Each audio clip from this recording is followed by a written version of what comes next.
That's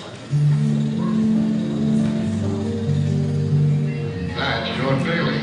That's him when he was 12.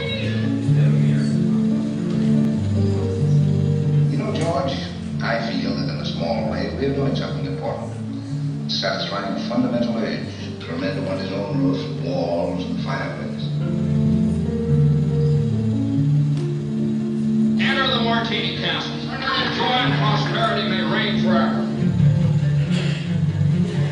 What does that get us? A discontented, lazy rabble instead of a thrifty working class. This rabble you're talking about, they do most of the working and paying and living and dying in this community.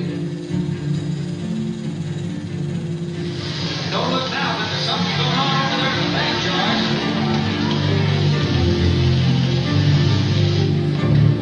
I beg of you not to do this thing. If Potter gets a hold of this building alone, there'll never be another decent house built in this town. Those are not the people who should be asked to pay for this bailout. All or most of you engaged in the activities that actually created this crisis. Bank of America is too big to fail. So what you're saying is those 14 are too big to fail? I don't think, Senator, I want to use those words, but... Did you put any real pressure on these people of yours to pay those mortgages? Times are bad, Mr. Potter. A lot of these people are out of work. Well, I can't do that. These families have children. and not my children. Big cities across the country are seeing a big jump in the number of people losing their homes.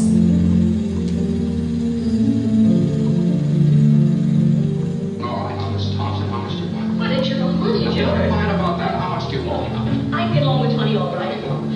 And I'll sign the paper. You don't have to sign anything. I know you pay when you can. That's okay.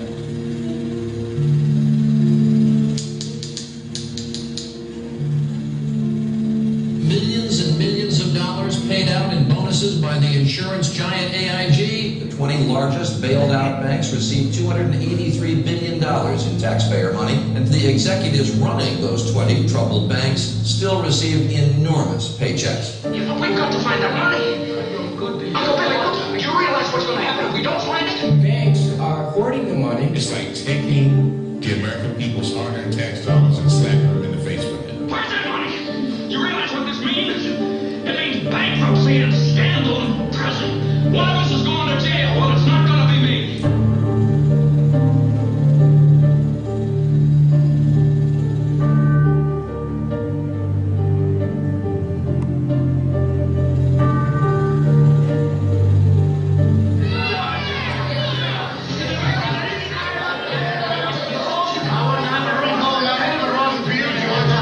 I turned to the person I've done business with for several years, and he says, no problem. That person was CEO of a community bank. Banks like his have funds to loan, even while the larger banks have slowed or even stopped their lending.